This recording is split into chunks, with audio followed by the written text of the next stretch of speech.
Vous revoilà. Pareil pour le deuxième round. Si ce n'est pas le cas, je vous invite à cliquer ici pour regarder la première partie de cette rétrospective. Sinon, c'est parti.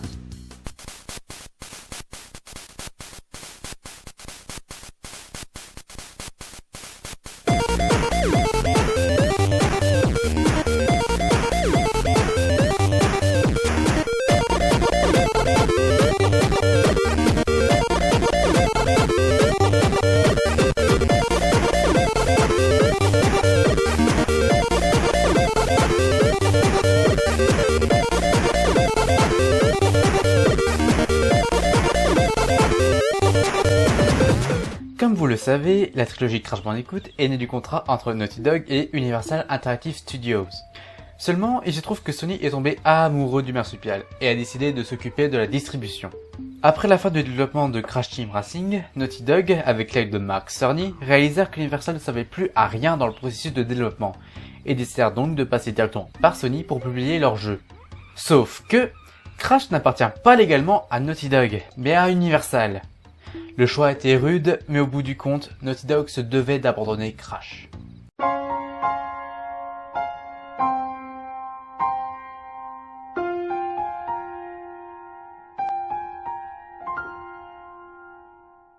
Mais ce n'est pas pour autant que Crash abandonne la PlayStation, puisqu'un autre spin-off est produit par Eurocom. Un party game cette fois-ci. Est sorti le 6 novembre 2000 aux USA sur PlayStation. Aku Aku et Uka Uka se retrouvent une fois plus à débattre sur qui est le plus fort, le bien ou le mal. Seulement, les masques n'ont pas le droit de s'affronter directement. Ils décident donc d'invoquer Crash, Cortex et leurs bandes respectives afin de répondre à cette question millénaire. Que les jeux commencent.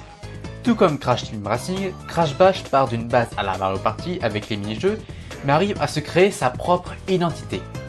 Mario Party est un jeu de loi moderne, tandis que Crash Bash est un jeu d'aventure avec des mini-jeux pour niveau. Le jeu est composé de 5 warp rooms avec un nombre de mini-jeux augmentant au fur et à mesure de la progression du joueur et un boss en point d'orgue. Les objectifs deviennent de plus en plus exigeants car chaque mini-jeu est composé de 5 défis, chacun plus difficile que le précédent. C'est d'ailleurs le mot qui, pour moi, qualifie le plus le jeu, difficulté. Les mini-jeux sont parfois incroyablement durs et croyez-moi, vous serez aussi frustré qu'en jouant à un jeu infogramme. Heureusement, vous pouvez compter sur un ami puisque 2 joueurs peuvent jouer au mode aventure. Ou alors vous pouvez vous rabattre sur le mode combat jusqu'à 4 joueurs. Le jeu a reçu des critiques moyennement bonnes par son multijoueur et il s'est vendu à 3,33 millions d'exemplaires à travers le monde. Pendant que Eurocom développait le spin-off, Mark Cerny s'occupait de travailler sur le prochain épisode. Il était censé être publié par Sony et donc sortir uniquement sur PlayStation 2. Début 2000, Universal s'approcha de Traveler's Tales pour développer cet épisode, puis son moteur sera codé quelques mois plus tard. Le jeu était censé être dans un monde 3D libre comme Jak and Daxter ou Ratchet & Clank. Sauf que, le 21 septembre, Universal passa un accord avec Konami pour publier le jeu sur toutes les consoles de la génération. Donc, bye bye l'exclu PS2. Le but de la manœuvre était de faire Crash la mascotte d'Universal au lieu de celle de Sony. Avec Mark Cerny et Sony rayés de l'équation, ils forcèrent donc Traveler's Tales de changer le jeu afin de le rendre plus classique, ce qui a pour effet de recommencer le projet à zéro, alors que les développeurs n'avaient plus que 12 mois pour le terminer. Si ça c'est pour la preuve ultime qu'Universal sont des enfoirés. Crash Bandicoot La Vengeance de Cortex sort d'abord sur PlayStation 2 en 2001, puis sur Xbox et GameCube en 2002. Après la défaite de Cortex face à Crash, Uka Uka le convoque lui et toute sa bande afin de leur remonter les bretelles et leur ordonne de trouver un nouveau plan. Cortex parle alors de sa nouvelle expérience, un Bandicoot génétiquement modifié, mais il a besoin d'une grande source d'énergie. Uka Uka libère donc les puissants masques des éléments, ce qui a pour effet de provoquer l'Armageddon sur Terre. Crash doit alors sauver le monde de la destruction en récupérant 25 cristaux dispersés autour du globe. Une minute, j'ai déjà entendu ça? Car oui, si le mauvais doublage ne vous avait pas mis la puce à l'oreille... Imbécile, idiot, abruti... Ce jeu est une déception. Même si les environnements ne sont pas les mêmes, les objectifs le sont. Récupérer les cristaux, battre le boss, aller dans la salle suivante, battre Cortex, récupérer toutes les gemmes éléroniques pour finir le jeu à 100%. Si on devait qualifier cet épisode, ce serait avec le mot maladroit. maladroit dans sa copie de Crash Warped, maladroit dans ses contrôles, maladroit face à la concurrence. Le jeu reçut des critiques plutôt bonnes et s'est tout de même vendu à plus de 7 millions d'exemplaires, toutes plateformes confondues. Maintenant, passons au premier pas de Crash sur portable. Avec le contrat entre Universal et Konami que j'évoquais plus tôt, Crash pouvait non seulement sortir sur plusieurs plateformes, mais il peut dorénavant débarquer sur le marché des consoles portables monopolisées par Nintendo. En décembre 2000, Vicarious Vision approcha Universal et montrèrent leur technologie développée sur Game Boy Advance. Plutôt impressionnés par leur travail, Universal leur demandèrent un concept puis un prototype. Ce prototype, c'était une version portable d'un Crash Bandicoot de la belle époque. Appréciant l'idée, Universal donna le feu vert pour développer le premier Crash Bandicoot sur console portable. Au bout de 9 mois de travail, Vicarious Vision nous pond finalement Crash Bandicoot XS, sorti aux USA le 25 février 2002. Une fois encore, Uka Uka répond une Cortex pour avoir une fois de plus échoué. C'est alors que le scientifique lui annonce son nouveau plan, réduire la Terre à la taille d'une orange. Une fois de plus, c'est à Crash de sauver le monde en récupérant 20 cristaux. Bon, vous vous dites certainement qu'on a encore une fois le syndrome de la vengeance de Cortex, sauf qu'ici, c'est justifié. Tout dans Crash Bandicoot XS est tiré des 2e et 3e épisodes. Les environnements sont les mêmes, les ennemis sont les mêmes et Crash Bandicoot a les mêmes animations que sur PlayStation, mais d'un point de vue en 2D. En fait, c'est ce qu'aurait certainement donné Crash Bandicoot s'il était sorti sur Super Nintendo. Et c'est pas trop mal. Car après tout, les fans voulaient pouvoir jouer à leur classique Crash Bandicoot sur une console portable, et le résultat est très fidèle à la trilogie de Naughty Dog. Une suite, nommée Crash Bandicoot 2 Entrance, est sortie le 7 janvier 2003 aux USA. Après un énième échec de Cortex, Uka Uka requiert l'aide du Dr Entropy pour vaincre les Bandicoot une fois pour toutes. Avec l'aide de Entrance, Entropy propose de les hypnotiser pour les faire passer du côté du mal. Cependant, Crash réussit à échapper à son destin, et le résultat fut un faux crash. Ah oui, j'ai pas encore parlé de faux crash. Pour la faire courte, Faux Crash est à la base un easter egg de Crash Bandicoot 3 qui tire ses origines d'une peluche contrefaite de Crash, puis le personnage reçut assez de popularité pour devenir un personnage à part entière dans l'univers de Crash. Crash devra alors sauver ses amis avant de donner une raclée à Entrance et Entropy. Le jeu reprend la même formule mais avec quelques nouveautés en plus. On a le droit à des pouvoirs inédits comme la super glissade et le super saut, des environnements tirés de la vengeance de Cortex, ainsi qu'un scénario jamais vu dans la saga. Bon, y a pas de quoi casser 3 pattes à un canard, mais c'est toujours ça de prix.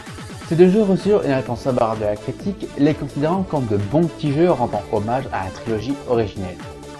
XS s'est vendu à près de 2 millions d'exemplaires, tandis que Entrance s'est vendu à plus d'1 million d'exemplaires. Pendant ce temps, un autre spin-off nommé Crash Team Racing 2 est en cours de production.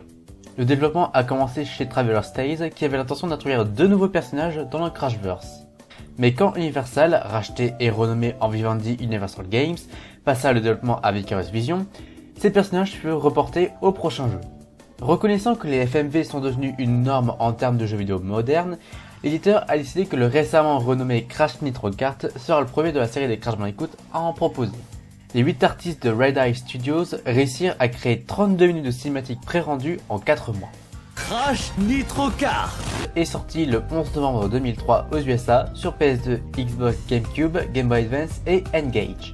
Alors que les bandes de Crash et de Cortex font ce qu'ils savent faire de mieux, les deux clans se font kidnapper par l'empereur Vélo 27 afin de divertir son peuple avec un tournoi de karting pour le destin de la Terre. Acceptes-tu mon défi? Et là, re-syndrome de la vengeance de Cortex, mais pour Crash Team Racing cette fois. En même temps, il semblerait que Vicarious Vision ait beaucoup de respect pour le matériau de base.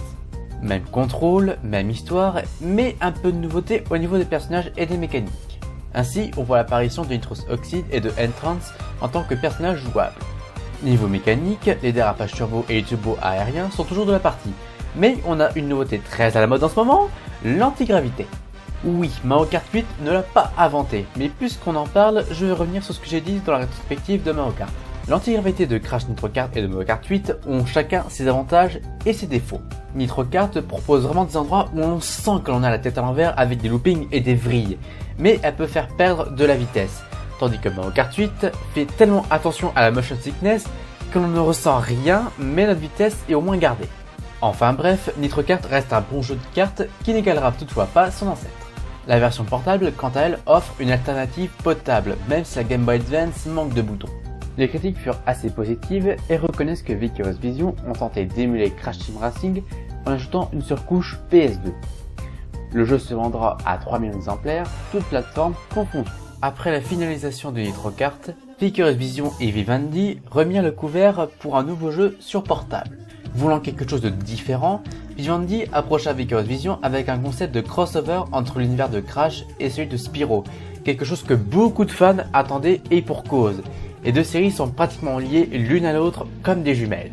Trouvant l'idée intéressante, le développeur accepta de développer ce qui deviendra deux jeux frères, Crash Bandicoot Fusion et Spyro Fusion, sortis le 3 juin 2004 aux USA sur Game Boy Advance. Afin de se débarrasser de leurs ennemis respectifs, le Dr Cortex et Rito décident de s'allier et d'envoyer des créatures déguisées en Crash et Spyro dans le monde de l'autre.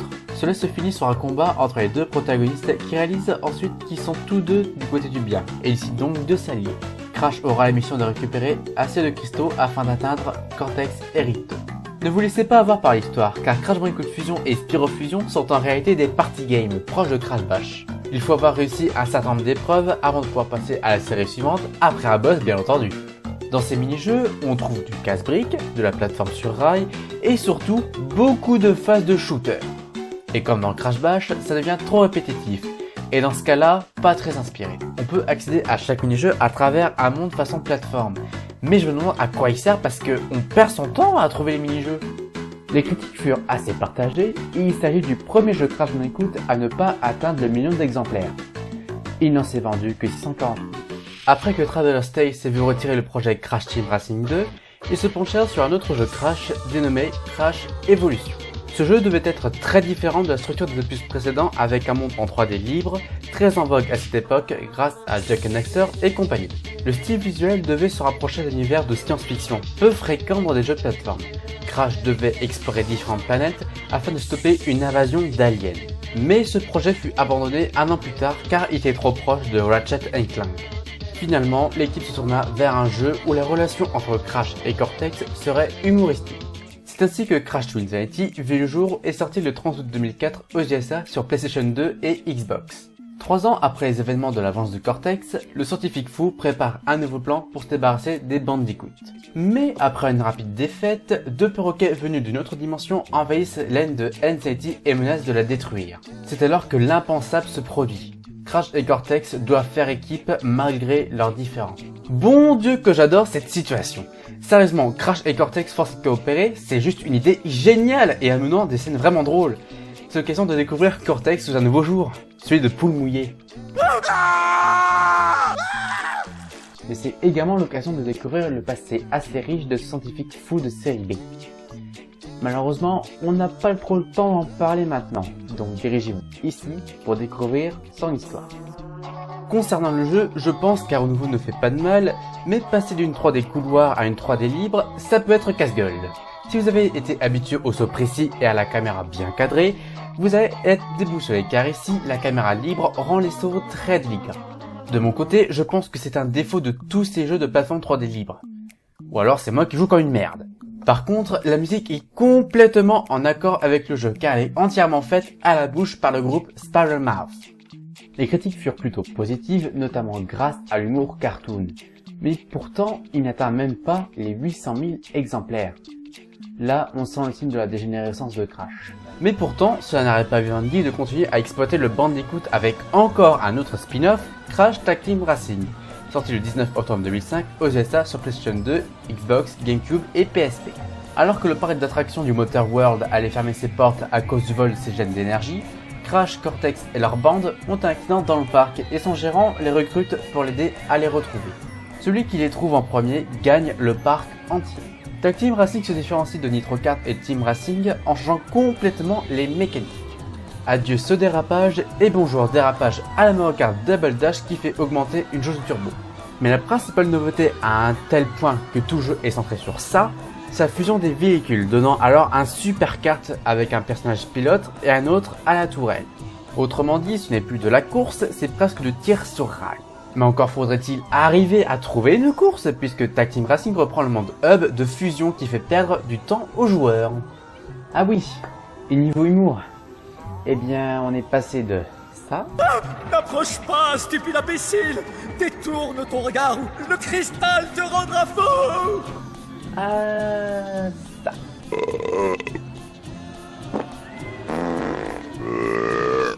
Le jeu a reçu des critiques moyennes, mais pourtant, il se vendra plus que Twin Sanity avec son million d'exemplaires.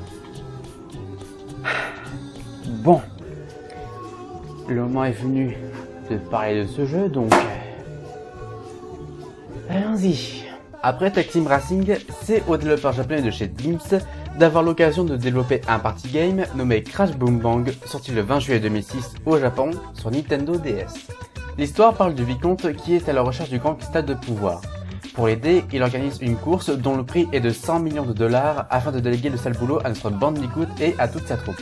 Je ne vais vraiment pas m'attarder dessus tellement ce jeu est mauvais. L'IA est tellement conne qu'elle utilise l'objet de manière idiote, des bulles de texte vous obstruent la vue en plein mini-jeu, l'interface est horriblement mal conçue, les voix des personnages sont agaçants et ne ressemblent en rien ni au design américain ni au design japonais.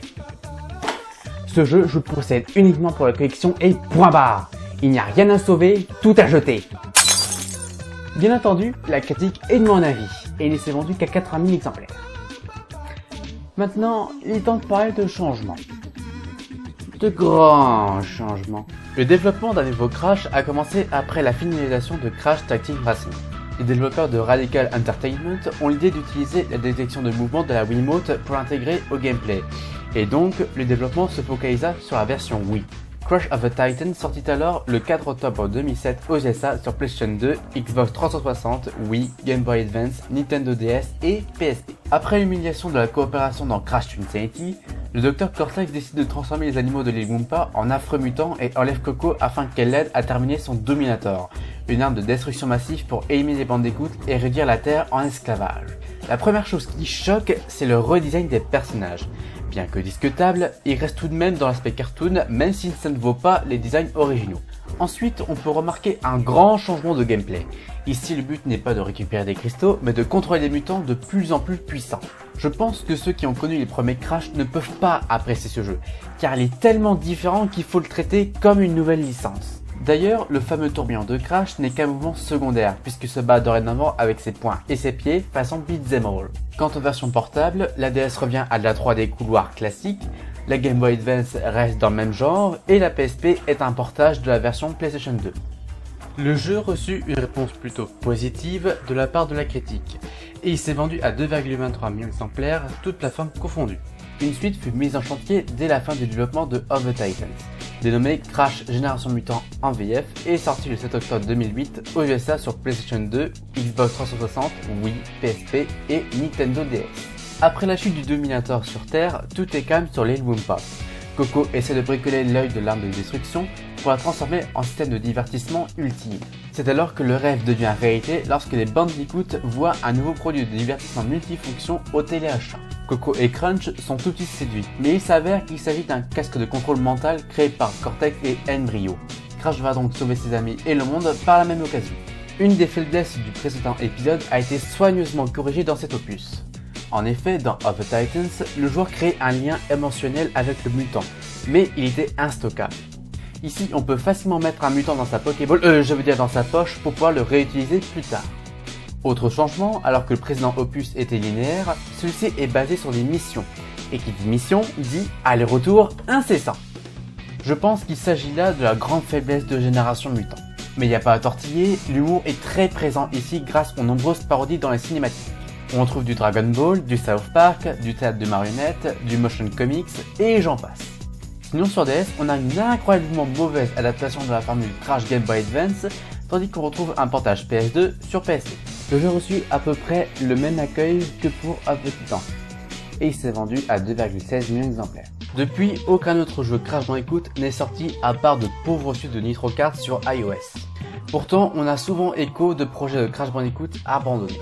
Le premier, Crash Landed, était un reboot où on pouvait voir un Crash fraîchement muté qui devait sauver des mignons petits bandicoots, avec en plus un Crash Team Racing reposant sur ce design. L'autre, plus récent, a été annulé en 2013 et dévoilé le mois dernier, et était un magnifique remake du premier épisode. Non mais sérieusement, c'est à croire qu'Activision veut tuer le Bandicoot une fois pour toutes.